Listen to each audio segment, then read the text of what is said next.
Sujoy Ghosh, country head, India, First Solar, discussed module procurement, trackers, power demand. PV Tech caught up with Sujoy Ghosh, country head, India, for US-based thin-film PV manufacturer and project developer First Solar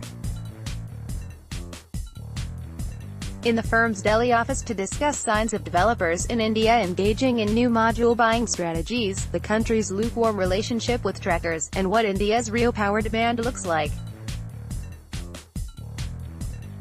We've already published Ghosh's views on the multiple gigawatts of ISDS-connected solar projects out for tender and how hardening interest rates could affect India's PV market.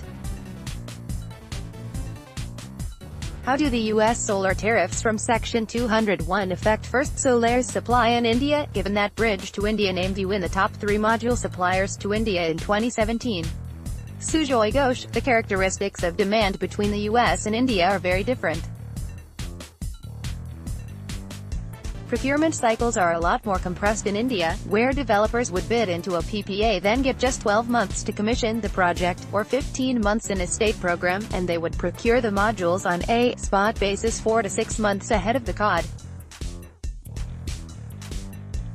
Whereas in the US, Japan, Australia or the Middle East you typically develop a site, get permits, bid into a PPA, and if selected, get up to 3 years to commission the project.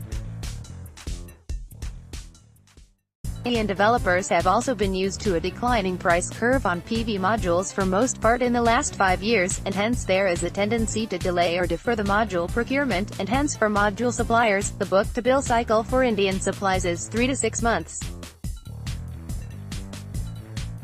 Contrast that with the US or Europe where the book-to-bill cycle is 15 to 24 months, considering that in some cases the module technology forms part of the permits. However, since July 2017, the threat of the US 201 action, which coincided with a sudden upsurge in domestic capacity additions in China, triggered a reversal in the demand-supply dynamics for modules, creating a situation where the decline in module prices stopped and due to demand-side pressure, the spot pricing went up.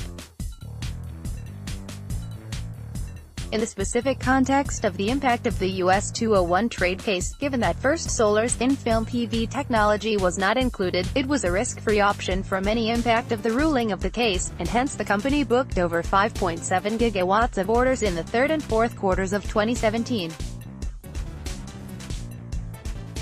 The consequence of this upsurge in bookings is that our production capacity for the next 2 years is allocated against firm demand, and it impacts our ability to support spot procurement.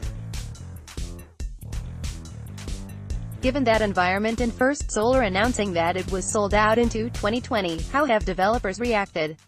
We are witnessing a significant scale-up in the India-based platforms, many of whom are now diversifying geographically, whereas we also see some of the large European-based IPPs like Fortum, ENGIE and EDF scale up their India focus.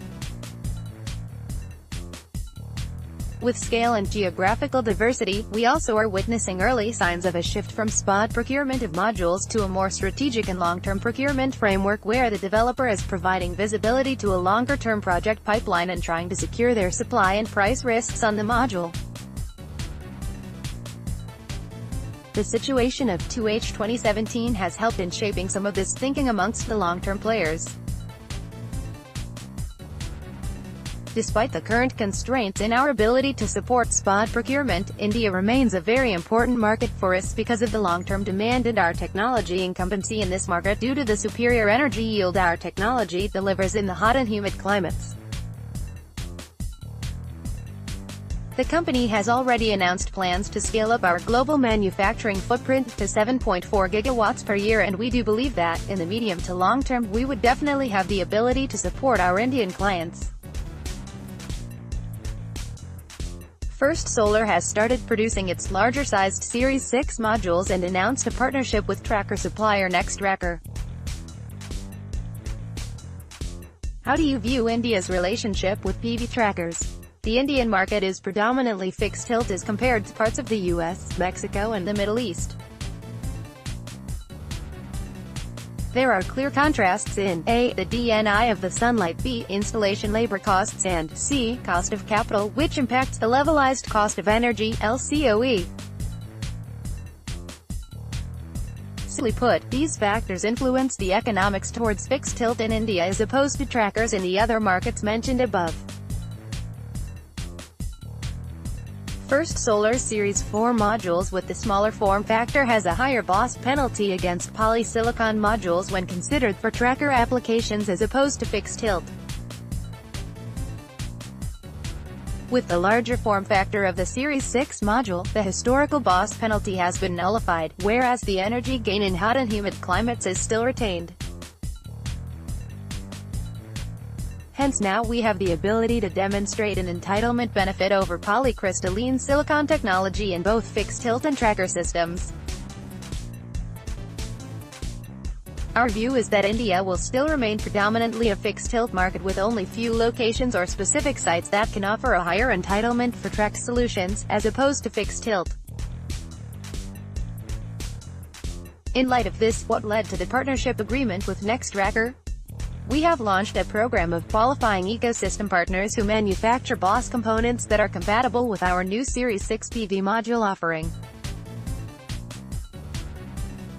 This includes module mounting system suppliers, cable and harness system suppliers and other BOS component OEMs.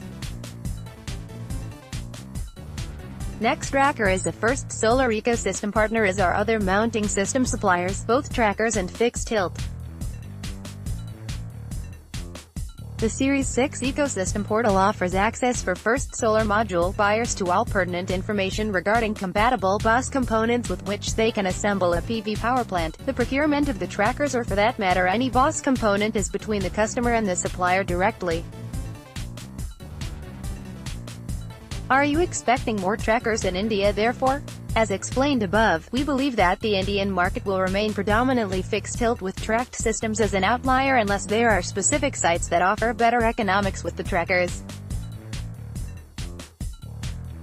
Deployment of trackers would also be a function of the extent of localization and consequent cost reduction that tracker OEMs can achieve if they want to scale up.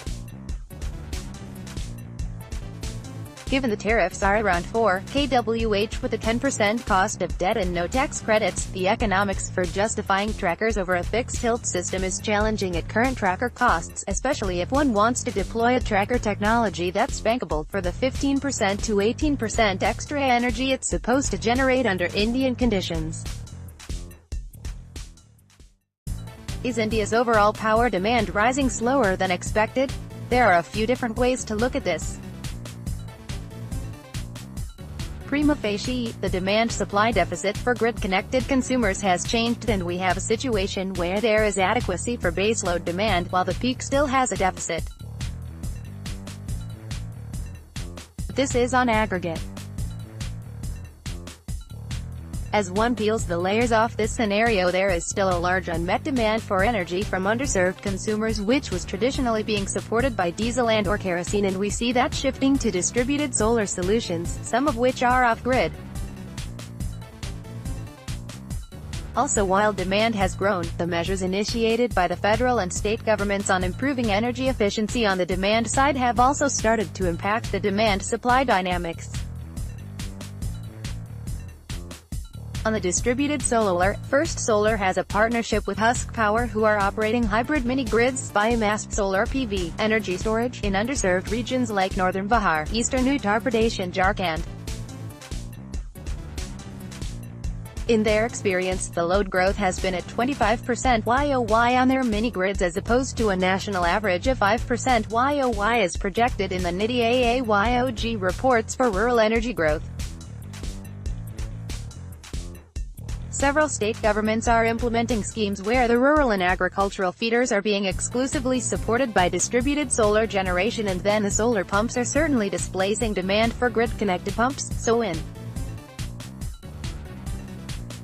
summary, while the demand growth for grid-connected loads has been sluggish in the recent past, there is significant activity taking place whereby distributed solar is displacing that demand with local supply solutions. Hence the overall demand growth and need for energy for India's growing population is still very robust. PV Tech will soon feature a project briefing on a Husk Power decentralized project using First Solar modules in a remote region of Uttar Pradesh.